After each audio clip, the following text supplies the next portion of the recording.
ਮੇਰਾ ਨਾਮ ਸਿਮਰਤ ਹੈ। ਅੱਜ ਤੋਂ 2 ਸਾਲ ਪਹਿਲਾਂ ਜਦੋਂ ਮੈਂ ਪੰਜਾਬ ਤੋਂ ਟੋਰਾਂਟੋ ਦੇ ਜਹਾਜ਼ ਵਿੱਚ ਬੈਠੀ ਸੀ ਤਾਂ ਮੇਰੀ ਅੱਖਾਂ ਵਿੱਚ ਇੱਕ ਵੱਖਰੀ ਹੀ ਚਮਕ ਸੀ। ਮੇਰੇ ਬਾਪੂ ਨੇ ਆਪਣੀ ਪੂਰੀ ਉਮਰ ਦੀ ਕਮਾਈ ਅਤੇ ਖੇਤਾਂ ਦਾ ਇੱਕ ਹਿੱਸਾ ਵੇਚ ਕੇ ਮੇਰੀ ਫੀਸ ਭਰੀ ਸੀ। ਮੈਨੂੰ ਹਾਲੇ ਵੀ ਯਾਦ ਹੈ 에ਅਰਪੋਰਟ ਤੇ ਮੇਰੀ ਮਾਂ ਦੇ ਉਹ ਆਖਰੀ ਸ਼ਬਦ। ਪੁੱਤ ਧਿਆਨ ਰੱਖੀ, ਉੱਥੋਂ ਦੀ ਮੰਡੀਰ ਬਹੁਤ ਖਰਾਬ ਆ, ਤੂੰ ਭੋਲੀ ਵਾਲੀ ਆ, ਕਿਤੇ ਐਵੇਂ ਨਾ ਫਸ ਜੀ। ਪਰ ਮੇਰੀ ਮਾਂ ਨੂੰ ਇਹ ਨਹੀਂ ਸੀ ਪਤਾ ਕਿ ਜਿਸ ਸਵਰਗ ਵਿੱਚ ਉਹ ਆਪਣੀ ਧੀ ਨੂੰ ਭੇਜ ਰਹੀ ਹੈ, ਉੱਥੇ ਪਹੁੰਚਦਿਆਂ ਹੀ ਸੁਪਨੇ ਕੱਚ ਵਾਂਗ ਟੁੱਟ ਜਾਂਦੇ ਨੇ। ਅੱਜ ਦਸੰਬਰ ਦੀ 18 ਤਾਰੀਖ ਹੈ, ਰਾਤ ਦੇ 11 ਵੱਜ ਚੁੱਕੇ ਨੇ ਤੇ ਮੈਂ ਇੱਕ ਸੁੰਨਸਾਨ ਬੱਸ ਸਟੈਂਡ ਤੇ ਖੜੀ ਹਾਂ। ਤਾਪਮਾਨ -20 ਡਿਗਰੀ ਹੈ। ਮੇਰੇ ਪੈਰ ਬੂਟਾਂ ਦੇ ਅੰਦਰ ਸੁੰਨ ਹੋ ਚੁੱਕੇ ਨੇ, ਪਰ ਇਸ ਠੰਡ ਨਾਲੋਂ ਜ਼ਿਆਦਾ ਡਰ ਮੈਨੂੰ ਇਸ ਕਾਲੀ ਰਾਤ ਅਤੇ ਇਕੱਲੇਪਨ ਤੋਂ ਲੱਗ ਰਿਹਾ ਹੈ। ਮੇਰੀ ਜ਼ਿੰਦਗੀ ਸਿਰਫ 3 ਥਾਵਾਂ ਦੇ ਵਿਚਕਾਰ ਘੁੰਮ ਕੇ ਰਹਿ ਗਈ ਹੈ: ਕਾਲਜ, ਬੇਸਮੈਂਟ ਅਤੇ ਫੈਕਟਰੀ। ਉਹ ਬੇਸਮੈਂਟ ਜਿੱਥੇ ਸੂਰਜ ਦੀ ਰੋਸ਼ਨੀ ਕਦੇ ਨਹੀਂ ਪਹੁੰਚਦੀ, ਜਿੱਥੇ ਕੰਧਾਂ ਵਿੱਚੋਂ ਸਿਲ ਦੀ ਬਦਬੂ ਆਉਂਦੀ ਹੈ। ਜਦੋਂ ਮੈਂ ਥੱਕੀ ਟੁੱਟੀ ਕੰਮ ਤੋਂ ਵਾਪਸ ਆਉਂਦੀ ਹਾਂ ਤਾਂ ਕੋਈ ਪਾਣੀ ਦਾ ਗਲਾਸ ਫੜਾਉਣ ਵਾਲਾ ਨਹੀਂ ਹੁੰਦਾ। ਕਈ ਵਾਰ ਭੁੱਖ ਲੱਗੀ ਹੁੰਦੀ ਹੈ, ਪਰ ਸਰੀਰ ਵਿੱਚ ਇੰਨੀ ਹਿੰਮਤ ਨਹੀਂ ਹੁੰਦੀ ਕਿ ਉੱਠ ਕੇ ਰੋਟੀ ਬਣਾ ਸਕਾਂ। ਬਸ ਠੰਡੇ ਬਿਸਤਰੇ ਵਿੱਚ ਮੂੰਹ ਦੇ ਕੇ ਰੋ ਪੈਂਦੀ ਹਾਂ। ਸਭ ਤੋਂ ਔਖਾ ਸਮਾਂ ਉਦੋਂ ਹੁੰਦਾ ਹੈ ਜਦੋਂ ਘਰੋਂ ਵੀਡੀਓ ਕਾਲ ਆਉਂਦੀ ਹੈ। ਮੈਨੂੰ ਆਪਣੇ ਹੰਝੂ ਪੁੱਜ ਕੇ ਚਿਹਰੇ ਤੇ ਇੱਕ ਝੂਠੀ ਮੁਸਕਰਾਹਟ ਸਜਾਉਣੀ ਪੈਂਦੀ ਹੈ। ਮਾਂ ਪੁੱਛਦੀ ਹੈ, ਪੁੱਤ ਕੰਮ ਠੀਕ ਚੱਲਦਾ ਹੈ, ਰੋਟੀ ਟਾਈਮ ਨਾਲ ਖਾ ਲੈਣੀ ਹੈ? ਤੇ ਮੈਂ ਅੰਦਰੋਂ ਮਰਦੀ ਹੋਈ ਵੀ ਕਹਿ ਦਿੰਦੀ ਹਾਂ ਮੰਮੀ, ਬਹੁਤ ਵਧੀਆ ਕੰਮ ਹੈ, ਮੈਂ ਤਾਂ ਬਹੁਤ ਖੁਸ਼ ਹਾਂ। ਇਹ ਝੂਠ ਬੋਲਣਾ ਕਿੰਨਾ ਔਖਾ ਹੁੰਦਾ ਹੈ, ਇਹ ਸਿਰਫ ਇੱਕ ਪਰਦੇਸੀ ਕੁੜੀ ਹੀ ਸਮਝ ਸਕਦੀ ਹੈ। ਮੈਂ ਉਹਨਾਂ ਨੂੰ ਕਿਵੇਂ ਦੱਸਾਂ ਕਿ ਉਹਨਾਂ ਦੀ ਲਾਡਲੀ ਧੀ ਇੱਥੇ ਬੇਗਾਨਿਆਂ ਦੇ ਭਾਂਡੇ ਮਾਂਜਦੀ ਹੈ? ਕਿਵੇਂ ਦੱਸਾਂ ਕਿ ਅਗਲੇ ਸਮੈਸਟਰ ਦੀ ਫੀਸ ਲਈ ਮੇਰੇ ਖਾਤੇ ਵਿੱਚ ਪੈਸੇ ਨਹੀਂ ਹਨ ਤੇ ਸਿਰ ਤੇ PR ਦੀ ਤਲਵਾਰ ਲਟਕ ਰਹੀ ਹੈ? ਅੱਜ ਫੈਕਟਰੀ ਵਿੱਚ ਸੁਪਰਵਾਈਜ਼ਰ ਨੇ ਬਿਨਾਂ ਵਜ੍ਹਾ ਮੈਨੂੰ ਨੌਕਰੀ ਤੋਂ ਕੱਢ ਦਿੱਤਾ। ਮੇਰੇ ਹੱਥ ਕੰਬ ਰਹੇ ਸਨ, ਪਰ ਮੈਂ ਕੁਝ ਬੋਲ ਨਹੀਂ ਸਕੀ। ਹੁਣ ਮੈਂ ਬੱਸ ਸਟੈਂਡ ਤੇ ਖੜੀ ਸੋਚ ਰਹੀ ਹਾਂ ਕਿ ਅਗਲੇ ਮਹੀਨੇ ਦਾ ਕਿਰਾਇਆ ਕਿੱਥੋਂ ਆਵੇਗਾ। ਕਿ ਮੈਂ ਹਾਰ ਮੰਨ ਲਵਾਂ, ਕਿ ਵਾਪਸ ਚਲੀ ਜਾਵਾਂ? ਪਰ ਵਾਪਸ ਜਾ ਕੇ ਬਾਪੂ ਦੇ ਅੱਖਾਂ ਵਿੱਚ ਕੀ ਵੇਖਾਂਗੀ? ਹਵਾ ਬਹੁਤ ਤੇਜ਼ ਚੱਲ ਰਹੀ ਹੈ, ਸਟਰੀਟ ਲਾਈਟ ਬਾਰ-ਬਾਰ ਜਗ ਬੁਝ ਰਹੀ ਹੈ, ਪੂਰੀ ਸੜਕ ਖਾਲੀ ਹੈ, ਦੂਰ-ਦੂਰ ਤੱਕ ਕੋਈ ਬੰਦਾ ਨਹੀਂ ਦਿਸ ਰਿਹਾ। ਮੈਨੂੰ ਡਰ ਲੱਗ ਰਿਹਾ, ਇੰਜ ਲੱਗ ਰਿਹਾ ਜਿਵੇਂ ਹਨੇਰਾ ਮੈਨੂੰ ਨਿਗਲ ਜਾਵੇਗਾ। ਅਚਾਨਕ ਇੱਕ ਕਾਲੇ ਰੰਗ ਦੀ ਗੱਡੀ ਤੇਜ਼ ਰਫ਼ਤਾਰ ਨਾਲ ਆਈ ਤੇ ਮੇਰੇ ਕੋਲ ਆ ਕੇ ਹੌਲੀ ਹੋ ਗਈ। ਮੇਰਾ ਸਾਹ ਰੁਕ ਗਿਆ। ਗੱਡੀ ਦਾ ਸ਼ੀਸ਼ਾ ਹੌਲੀ-ਹੌਲੀ ਹੇਠਾਂ ਹੋਇਆ। ਕਿ ਇਹ ਮੇਰੀ ਮਦਦ ਲਈ ਕੋਈ ਫਰਿਸ਼ਤਾ ਸੀ ਜਾਂ ਫਿਰ ਮੇਰੀ ਕਿਸਮਤ ਵਿੱਚ ਲਿਖੀ ਕੋਈ ਹੋਰ ਬਰਬਾਦੀ? ਅੰਦਰ ਬੈਠੇ ਸ਼ਖਸ ਨੇ ਮੇਰੇ ਵੱਲ ਵੇਖਿਆ ਤੇ ਇੱਕ ਅਜਿਹੀ ਗੱਲ ਕਹੀ ਜਿਸ ਨੇ ਮੇਰੀ ਪੂਰੀ ਜ਼ਿੰਦਗੀ ਬਦਲ ਕੇ ਰੱਖ ਦਿੱਤੀ। ਗੱਡੀ ਦਾ ਸ਼ੀਸ਼ਾ ਹੇਠਾਂ ਹੋਇਆ ਤੇ ਅੰਦਰੋਂ ਇੱਕ ਭਾਰੀ ਤੇ ਮਿੱਠੀ ਆਵਾਜ਼ ਆਈ, ਕੁੜੀਏ, ਐਨੀ ਰਾਤ ਨੂੰ ਇੱਥੇ ਖੜਨਾ ਸੇਫ ਨਹੀਂ ਹੈ, ਕਿੱਥੇ ਜਾਣਾ ਹੈ? ਮੈਂ ਛੱਡ ਦਿੰਦਾ ਹਾਂ।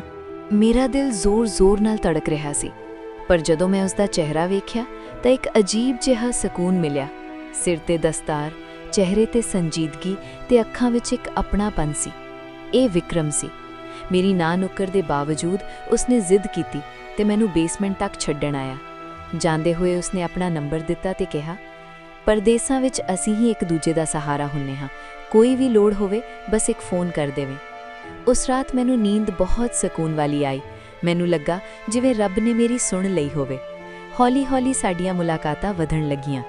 ਵਿਕਰਮ ਮੇਰੇ ਲਈ ਸਿਰਫ ਇੱਕ ਦੋਸਤ ਨਹੀਂ, ਸਗੋਂ ਇਸ ਬੇਗਾਨੇ ਦੇਸ਼ ਵਿੱਚ ਮੇਰਾ ਸਭ ਕੁਝ ਬਣ ਗਿਆ। ਉਹ ਮੇਰਾ ਖਿਆਲ ਰੱਖਦਾ, ਮੇਰੀ ਫੀਸ ਦੀ ਚਿੰਤਾ ਕਰਦਾ, ਮੈਨੂੰ ਗੁਰਦੁਆਰੇ ਲੈ ਕੇ ਜਾਂਦਾ। ਜਦੋਂ ਮੈਂ ਉਦਾਸ ਹੁੰਦੀ ਉਹ ਕਹਿੰਦਾ, ਸਿਮਰਤ ਤੂੰ ਫਿਕਰ ਕਿਉਂ ਕਰਦੀ ਹੈ, ਮੈਂ PR ਹਾਂ, ਸਭ ਕੁਝ ਸੈੱਟ ਕਰ ਦਿਆਂਗਾ, ਬਸ ਤੂੰ ਮੇਰੇ ਨਾਲ ਰਹੀਂ। ਇੱਕ ਅਣਜਾਣ ਕੁੜੀ ਲਈ ਇਹ ਸ਼ਬਦ ਕਿਸੇ ਸੁਪਨੇ ਤੋਂ ਘੱਟ ਨਹੀਂ ਸਨ। ਮੈਂ ਉਸਦੇ ਪਿਆਰ ਵਿੱਚ ਇੰਨੀ ਕਹਿ ਗਈ ਕਿ ਮੈਨੂੰ ਦਿਖਣਾ ਬੰਦ ਹੋ ਗਿਆ ਕਿ ਸੱਚ ਕੀ ਹੈ ਤੇ ਝੂਠ ਕੀ। ਮੈਂ ਆਪਣਾ ਸਾਰਾ ਦੁੱਖ, ਆਪਣੀ ਸਾਰੀ ਕਮਜ਼ੋਰੀ ਉਸਦੇ ਸਾਹਮਣੇ ਰੱਖ ਦਿੱਤੀ।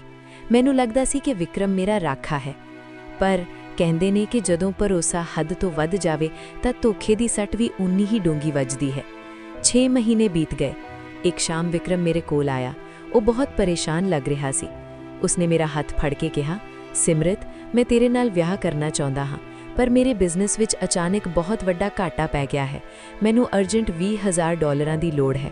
ਜੇ ਪੈਸੇ ਨਾ ਮਿਲੇ ਤਾਂ ਮੇਰਾ ਸਭ ਕੁਝ ਵਿਕ ਜਾਵੇਗਾ ਤੇ ਅਸੀਂ ਕਦੇ ਇੱਕ ਨਹੀਂ ਹੋ ਸਕਾਂਗੇ। ਮੇਰੇ ਪੈਰਾਂ ਹੱਥੋਂ ਜ਼ਮੀਨ ਖਿਸਕ ਗਈ। $20,000? ਇਹ ਮੇਰੇ ਅਗਲੇ ਸਮੈਸਟਰ ਦੀ ਫੀਸ ਤੇ ਪੈਸੇ ਸਨ ਜੋ ਮੈਂ ਇੱਕ ਡਾਲਰ ਜੋੜ ਕੇ ਰਾਤਾਂ ਦੀ ਨੀਂਦ ਵੇਚ ਕੇ ਇਕੱਠੇ ਕੀਤੇ ਸਨ। ਮੈਂ ਝਿਜਕੀ, ਮੈਂ ਡਰੀ, ਪਰ ਫਿਰ ਵਿਕਰਮ ਨੇ ਮੇਰੀ ਅੱਖਾਂ ਵਿੱਚ ਵੇਖ ਕੇ ਕਿਹਾ ਕਿ ਤੈਨੂੰ ਮੇਰੇ ਤੇ ਯਕੀਨ ਨਹੀਂ? ਇਹ ਪੈਸੇ ਸਾਡੇ ਭਵਿੱਖ ਲਈ ਹੀ ਤਾਂ ਨੇ। ਪਿਆਰ ਇੰਨਾ ਹੁੰਦਾ ਹੈ। ਮੈਂ ਪਿਘਲ ਗਈ। ਮੈਂ ਸੋਚਿਆ ਕਿ ਫੀਸ ਤਾਂ ਫੇਰ ਜੁੜ ਜਾਵੇਗੀ, ਪਰ ਜੇ ਵਿਕਰਮ ਚਲਾ ਗਿਆ ਤਾਂ ਮੈਂ ਜੀ ਨਹੀਂ ਸਕਾਂਗੀ। ਮੈਂ ਕੰਬਦੇ ਹੱਥਾਂ ਨਾਲ ਆਪਣੇ ਬੈਂਕ ਡਰਾਫਟ ਅਤੇ ਕੁਝ ਨਗਦ ਪੈਸੇ ਉਸਦੇ ਹਵਾਲੇ ਕਰ ਦਿੱਤੇ। ਉਹ ਪੈਸੇ ਫੜ ਕੇ ਬਹੁਤ ਖੁਸ਼ ਹੋਇਆ, ਮੈਨੂੰ ਗਲੇ ਲਗਾ ਕੇ ਕਿਹਾ, ਤੂੰ ਮੇਰੀ ਜ਼ਿੰਦਗੀ ਬਚਾ ਲਈ, ਮੈਂ ਬਸ ਹੁਣੇ ਆਇਆ ਵਕੀਲ ਨੂੰ ਪੈਸੇ ਫੜਾ ਕੇ। ਉਹ ਬਾਹਰ ਚਲਾ ਗਿਆ। ਮੈਂ ਖਿੜਕੀ ਕੋਲ ਖੜੀ ਉਸ ਨੂੰ ਜਾਂਦੇ ਹੋਏ ਵੇਖ ਰਹੀ ਸੀ। ਮਨ ਵਿੱਚ ਇੱਕ ਅਜੀਬ ਜਿਹੀ ਬੇਚੈਨੀ ਸੀ, ਜਿਵੇਂ ਕੁਝ ਗਲਤ ਹੋਣ ਵਾਲਾ ਹੋਵੇ। ਅਚਾਨਕ ਉਸ ਦਾ ਫੋਨ, ਜੋ ਉਹ ਗਲਤੀ ਨਾਲ ਸੋਫੇ ਤੇ ਭੁੱਲ ਗਿਆ ਸੀ, ਦੀ ਸਕਰੀਨ ਜਗਮਗਾਈ। ਇੱਕ ਮੈਸੇਜ ਆਇਆ ਸੀ।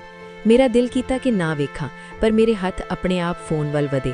ਸਕਰੀਨ ਤੇ ਲਿਖਿਆ ਸੀ, ਰੀਆ ਵਾਈਫ, ਤੇ ਮੈਸੇਜ ਸੀ, ਕੰਮ ਹੋ ਗਿਆ, ਮੂਰਖ ਬਣ ਗਈ ਹੋ, ਜਲਦੀ ਆ ਜਾਓ, ਫਲਾਈਟ ਦਾ ਟਾਈਮ ਹੋ ਰਿਹਾ ਹੈ। ਮੇਰੇ ਹੱਥੋਂ ਫੋਨ ਛੁੱਟ ਕੇ ਕਾਰਪੇਟ ਤੇ ਡਿੱਗ ਪਿਆ।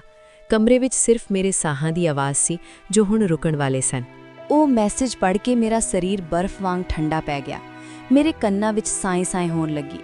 ਅਜੇ ਮੈਂ ਉਸ ਸਦਮੇ ਵਿੱਚੋਂ ਬਾਹਰ ਵੀ ਨਹੀਂ ਸੀ ਆਈ ਕਿ ਦਰਵਾਜ਼ਾ ਖੁੱਲਣ ਦੀ ਆਵਾਜ਼ ਆਈ। ਵਿਕਰਮ ਵਾਪਸ ਆ ਗਿਆ ਸੀ, ਆਪਣਾ ਫੋਨ ਲੈਣ। ਉਸਨੇ ਮੇਰੇ ਪੈਰਾਂ ਕੋਲ ਪਿਆ ਫੋਨ ਵੇਖਿਆ, ਫਿਰ ਮੇਰਾ ਚਿਹਰਾ ਵੇਖਿਆ ਜੋ ਹੰਝੂਆਂ ਨਾਲ ਭਿੱਜਿਆ ਹੋਇਆ ਸੀ। ਉਸ ਨੂੰ ਸਮਝਣ ਵਿੱਚ ਇੱਕ ਪਲ ਵੀ ਨਹੀਂ ਲੱਗਾ ਕਿ ਮੈਨੂੰ ਸਭ ਪਤਾ ਲੱਗ ਚੁੱਕਾ ਹੈ। ਮੈਂ ਸੋਚਿਆ ਸੀ ਉਹ ਘਬਰਾਏਗਾ, ਮਾਫੀ ਮੰਗੇਗਾ ਜਾਂ ਕੋਈ ਬਹਾਨਾ ਬਣਾਏਗਾ, ਪਰ ਨਹੀਂ। ਉਸਦੇ ਚਿਹਰੇ ਦੇ ਹਾਵ-ਭਾਵ ਅਚਾਨਕ ਬਦਲ ਗਏ। ਉਹ ਪਿਆਰ, ਉਹ ਫਿਕਰ, ਉਹ ਨਿਮਰਤਾ ਸਭ ਗਾਇਬ ਹੋ ਗਿਆ। ਉਸ ਦੀਆਂ ਅੱਖਾਂ ਵਿੱਚ ਹੁਣ ਸਿਰਫ ਇੱਕ ਵਪਾਰੀ ਵਾਲੀ ਬੇਰਹਿਮੀ ਸੀ। ਮੈਂ ਹੌਸਲਾ ਕਰਕੇ ਕੰਬਦੀ ਆਵਾਜ਼ ਵਿੱਚ ਪੁੱਛਿਆ, ਵਿਕਰਮ, ਇਹ ਰੀਆ ਕੌਣ ਹੈ ਤੇ ਤੂੰ ਮੇਰੇ ਨਾਲ ਅਜਿਹਾ ਕਿਉਂ ਕੀਤਾ? ਉਸਨੇ ਚੁੱਕ ਕੇ ਆਪਣਾ ਫੋਨ ਚੁੱਕਿਆ, ਜੇਬ ਵਿੱਚ ਪਾਇਆ ਤੇ ਬੜੇ ਆਰਾਮ ਨਾਲ ਹੱਸਦਿਆਂ ਕਿਹਾ, ਸਿਮਰਤ, ਤੂੰ ਵਾਕਈ ਬਹੁਤ ਭੋਲੀ ਹੈ। ਰੀਆ ਮੇਰੀ ਪਤਨੀ ਹੈ। ਅਸੀਂ 5 ਸਾਲਾਂ ਤੋਂ ਵਿਆਹੇ ਹੋਏ ਹਾਂ। ਤੇ ਰਹੀ ਗੱਲ ਤੇਰੇ ਪੈਸਿਆਂ ਦੀ, ਤਾਂ ਵੇਖ, ਕੈਨੇਡਾ ਵਿੱਚ ਜਜ਼ਬਾਤ ਨਹੀਂ, ਡਾਲਰ ਚੱਲਦੇ ਨੇ। ਮੈਨੂੰ ਆਪਣੇ ਘਰ ਦੀ ਕਿਸ਼ਤ ਲਈ ਪੈਸੇ ਘੱਟ ਰਹੇ ਸੀ ਤੇ ਤੂੰ ਆਪੇ ਹੀ ਦੇ ਦਿੱਤੇ। ਮੈਨੂੰ ਆਪਣੇ ਕੰਨਾਂ ਤੇ ਯਕੀਨ ਨਹੀਂ ਹੋ ਰਿਹਾ ਸੀ। ਮੈਂ ਚੀਕ ਕੇ ਕਿਹਾ, ਪਰ ਉਹ ਮੇਰੀ ਫੀਸ ਸੀ, ਮੇਰੇ ਬਾਪੂ ਦੀ ਇੱਜ਼ਤ ਸੀ। ਜੇ ਮੈਂ ਫੀਸ ਨਾ ਭਰੀ ਤਾਂ ਮੇਰਾ ਵੀਜ਼ਾ ਖਤਮ ਹੋ ਜਾਵੇਗਾ, ਮੈਂ ਬਰਬਾਦ ਹੋ ਜਾਵਾਂਗੀ। ਵਿਕਰਮ, ਰੱਬ ਦਾ ਵਾਸਤਾ ਹੀ ਮੇਰੇ ਪੈਸੇ ਮੋੜ ਦੇ। ਮੈਂ ਉਸਦੇ ਪੈਰਾਂ ਵਿੱਚ ਡਿੱਗ ਪਈ।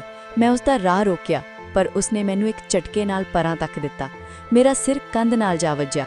ਉਸਨੇ ਦਰਵਾਜ਼ੇ ਕੋਲ ਖੜ ਕੇ ਆਖਰੀ ਵਾਰ ਕਿਹਾ, ਹੁਣ ਰੋਣ ਦਾ ਕੋਈ ਫਾਇਦਾ ਨਹੀਂ, ਕਿਸੇ ਨੂੰ ਦੱਸਣ ਦੀ ਕੋਸ਼ਿਸ਼ ਨਾ ਕਰੀ। ਮੇਰੇ ਕੋਲ ਪੱਕੀ ਪੀਆਰ ਹੈ ਤੇ ਵਕੀਲ ਵੀ। ਤੇਰੀ ਸਟੂਡੈਂਟ ਵੀਜ਼ੇ ਵਾਲੀ ਦੀ ਕੋਈ ਨਹੀਂ ਸੁਣੇਗਾ। ਵਾਪਸ ਪਿੰਡ ਜਾਣ ਦੀ ਤਿਆਰੀ ਕਰ ਲੈ। ਤੜਾਮ, ਦਰਵਾਜ਼ਾ ਬੰਦ ਹੋਇਆ ਤੇ ਨਾਲ ਹੀ ਮੇਰੀ ਕਿਸਮਤ ਦਾ ਦਰਵਾਜ਼ਾ ਵੀ ਬੰਦ ਹੋ ਗਿਆ।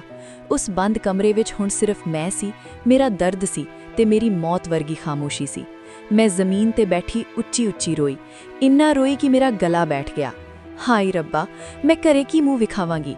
ਮੇਰੇ ਮਾਂ-ਪਿਓ ਨੇ ਤਾਂ ਸੋਚਿਆ ਸੀ ਧੀ ਕੈਨੇਡਾ ਸੈੱਟ ਹੋ ਗਈ। ਉਹਨਾਂ ਨੂੰ ਕੀ ਪਤਾ ਕਿ ਉਹਨਾਂ ਦੀ ਧੀ ਇੱਥੇ ਲੁੱਟੀ ਗਈ ਹੈ। ਉਹ ਰਾਤ ਮੇਰੀ ਜ਼ਿੰਦਗੀ ਦੀ ਸਭ ਤੋਂ ਲੰਬੀ ਰਾਤ ਸੀ। ਜੇਬ ਖਾਲੀ ਸੀ, ਭਰੋਸਾ ਟੁੱਟ ਚੁੱਕਾ ਸੀ। ਮੈਨੂੰ ਆਪਣੇ ਆਪ ਤੋਂ ਘਿਣ ਆ ਰਹੀ ਸੀ। ਸ਼ੀਸ਼ੇ ਵਿੱਚ ਆਪਣਾ ਚਿਹਰਾ ਵੇਖ ਕੇ ਮੈਨੂੰ ਆਪਣੀ ਮੂਰਖਤਾ ਤੇ ਗੁੱਸਾ ਆ ਰਿਹਾ ਸੀ। ਇਹ ਕੈਨੇਡਾ ਨਹੀਂ ਸੀ, ਇਹ ਤਾਂ ਇੱਕ ਜਾਲ ਸੀ, ਜਿੱਥੇ ਮੇਰੇ ਵਰਗੀਆਂ ਮਾਸੂਮ ਚਿੜੀਆਂ ਫਸ ਕੇ ਦਮ ਤੋੜ ਦਿੰਦੀਆਂ ਨੇ। ਮੇਰੇ ਦਿਮਾਗ ਵਿੱਚ ਬੁਰੇ ਖਿਆਲ ਆਉਣ ਲੱਗੇ। ਕੀ ਮੈਂ ਖੁਦਕੁਸ਼ੀ ਕਰ ਲਵਾਂ? ਕੀ ਸਭ ਕੁਝ ਖਤਮ ਕਰ ਦੇਵਾਂ? ਕਿਉਂਕਿ ਹੁਣ ਜੀਣ ਲਈ ਬਚਿਆ ਹੀ ਕੀ ਸੀ? ਪਰ ਫਿਰ ਮੇਰੀ ਨਜ਼ਰ ਕੰਧ ਤੇ ਲੱਗੀ ਬਾਬਾ ਨਾਨਕ ਦੀ ਤਸਵੀਰ ਤੇ ਪਈ। ਉਸ ਤਸਵੀਰ ਵੱਲ ਵੇਖ ਕੇ ਮੇਰੇ ਕੰਨਾਂ ਵਿੱਚ ਮੇਰੇ ਬਾਪੂ ਦੀ ਆਵਾਜ਼ ਗੂੰਜੀ, ਪੁੱਤ, ਸਿੱਖ ਕਦੇ ਹਾਰਦਾ ਨਹੀਂ, ਜਾਂ ਜਿੱਤਦਾ ਹੈ ਜਾਂ ਸਿੱਖਦਾ ਹੈ। ਉਸ ਪਲ ਮੈਨੂੰ ਅਹਿਸਾਸ ਹੋਇਆ ਕਿ ਜੇ ਮੈਂ ਅੱਜ ਹਾਰ ਮੰਨ ਲਈ, ਜੇ ਮੈਂ ਕੁਝ ਕਰ ਲਿਆ, ਤਾਂ ਗਲਤੀ ਵਿਕਰਮ ਦੀ ਨਹੀਂ, ਮੇਰੀ ਹੋਵੇਗੀ। ਮੇਰੇ ਮਰਨ ਨਾਲ ਵਿਕਰਮ ਦਾ ਕੁਝ ਨਹੀਂ ਜਾਵੇਗਾ, ਪਰ ਮੇਰੇ ਮਾਂ-ਪਿਓ ਜਿਉਂਦੇ ਜੀ ਮਰ ਜਾਣਗੇ। ਮੈਂ ਆਪਣੇ ਹੰਝੂ ਪੂੰਝੇ। ਮੈਂ ਕੱਚ ਦੇ ਟੁਕੜੇ ਵਾਂਗ ਬਿਖਰੀ ਸੀ, ਪਰ ਹੁਣ ਮੈਂ ਆਪਣੇ ਆਪ ਨੂੰ ਲੋਹਾ ਬਣਾਉਣਾ ਸੀ। ਉਹ ਰਾਤ ਆਖਰੀ ਰਾਤ ਸੀ ਜਦੋਂ ਮੈਂ ਰੋਈ ਸੀ। ਅਗਲੀ ਸਵੇਰ ਮੈਂ ਉੱਠੀ। ਸਭ ਤੋਂ ਪਹਿਲਾਂ ਮੈਂ ਕਾਲਜ ਗਈ, ਪ੍ਰਸ਼ਾਸਨ ਦੇ ਪੈਰ ਫੜੇ, ਮਿੰਨਤਾਂ ਕੀਤੀਆਂ ਤੇ ਫੀਸ ਲਈ ਥੋੜਾ ਸਮਾਂ ਮੰਗਿਆ। ਫਿਰ ਮੈਂ ਇੱਕ ਨਹੀਂ, 2-2 ਨੌਕਰੀਆਂ ਸ਼ੁਰੂ ਕੀਤੀਆਂ। ਮੈਂ ਸਵੇਰੇ 4 ਵਜੇ ਉੱਠਦੀ, ਬਰਫ਼ ਵਿੱਚ ਪੈਦਲ ਜਾਂਦੀ, ਹੱਥਾਂ ਤੇ ਛਾਲੇ ਪੈ ਗਏ, ਲੱਟਾਂ ਟੁੱਟਣ ਲੱਗੀਆਂ, ਪਰ ਮੈਂ ਰੁਕੀ ਨਹੀਂ। ਜਦੋਂ ਵੀ ਥੱਕਦੀ, ਮੈਨੂੰ ਵਿਕਰਮ ਦਾ ਉਹ ਧੋਖਾ ਯਾਦ ਆ ਜਾਂਦਾ ਤੇ ਮੇਰੇ ਅੰਦਰ ਅੱਗ ਬਲ ਪੈਂਦੀ। ਮੈਂ ਵਿਕਰਮ ਨੂੰ ਕਦੇ ਫੋਨ ਨਹੀਂ ਕੀਤਾ, ਮੈਂ ਰੱਬ ਤੇ ਛੱਡ ਦਿੱਤਾ। ਮੈਨੂੰ ਪਤਾ ਸੀ ਕਿ ਕਿਸੇ ਦਾ ਹੱਕ ਮਾਰ ਕੇ ਕੋਈ ਕਦੇ ਸੁਖੀ ਨਹੀਂ ਵਸ ਸਕਦਾ। ਅੱਜ 3 ਸਾਲ ਹੋ ਗਏ ਨੇ। ਅੱਜ ਮੈਂ ਉਸੇ ਬੱਸ ਸਟੈਂਡ ਕੋਲ ਖੜੀ ਹਾਂ, ਪਰ ਬੱਸ ਦੀ ਉਡੀਕ ਵਿੱਚ ਨਹੀਂ, ਸਗੋਂ ਆਪਣੀ ਗੱਡੀ ਵਿੱਚ ਬੈਠੀ ਹਾਂ। ਮੇਰੇ ਹੱਥ ਵਿੱਚ ਕੈਨੇਡਾ ਦੀ ਪੀਆਰ ਹੈ, ਮੇਰੇ ਖਾਤੇ ਵਿੱਚ ਮੇਰੀ ਆਪਣੀ ਕਮਾਈ ਹੈ। ਅੱਜ ਮੈਨੂੰ ਕਿਸੇ ਸਹਾਰੇ ਦੀ ਲੋੜ ਨਹੀਂ ਹੈ। ਸੁਣਨ ਵਿੱਚ ਆਇਆ ਹੈ ਕਿ ਵਿਕਰਮ ਦੀ ਪਤਨੀ ਉਸ ਨੂੰ ਛੱਡ ਕੇ ਚਲੀ ਗਈ ਹੈ ਤੇ ਉਹ ਫਰਾਡ ਦੇ ਕੇਸ ਵਿੱਚ ਫਸਿਆ ਹੋਇਆ ਹੈ, ਪਰ ਮੈਨੂੰ ਹੁਣ ਉਸ ਨਾਲ ਕੋਈ ਫਰਕ ਨਹੀਂ ਪੈਂਦਾ। ਮੇਰੀ ਜਿੱਤ ਇਹ ਨਹੀਂ ਕਿ ਉਹ ਬਰਬਾਦ ਹੋਇਆ, ਮੇਰੀ ਜਿੱਤ ਇਹ ਹੈ ਕਿ ਮੈਂ ਆਬਾਦ ਹੋ ਗਈ। ਮੇਰੀਓ ਭੈਣੋ, ਕੈਨੇਡਾ ਦੀ ਧਰਤੀ ਤੇ ਕਦੇ ਵੀ ਆਪਣੀ ਕਮਜ਼ੋਰੀ ਕਿਸੇ ਮੁੰਡੇ ਨੂੰ ਨਾ ਵਿਖਾਇਓ। ਇੱਥੇ ਬਹੁਤ ਲੋਕ ਨੇ ਜੋ ਤੁਹਾਡੀ ਮਾਸੂਮੀਅਤ ਤੇ ਮਜਬੂਰੀ ਦਾ ਫਾਇਦਾ ਚੁੱਕਣ ਲਈ ਬੈਠੇ ਨੇ। ਪਿਆਰ ਕਰੋ, ਪਰ ਅੰਨੇ ਹੋ ਕੇ ਨਹੀਂ। ਆਪਣੀ ਮਿਹਨਤ ਦੀ ਕਮਾਈ ਤੇ ਆਪਣੀ ਕਾਗਜ਼ਾਂ ਦੀ ਡੋਰ ਸਿਰਫ ਆਪਣੇ ਹੱਥ ਵਿੱਚ ਰੱਖੋ। ਯਾਦ ਰੱਖਿਓ, ਅਸਲੀ ਪੀਆਰ ਤੁਹਾਡੀ ਹਿੰਮਤ ਹੈ, ਕੋਈ ਕਾਗਜ਼ ਦਾ ਟੁਕੜਾ ਜਾਂ ਕੋਈ ਇਨਸਾਨ ਨਹੀਂ।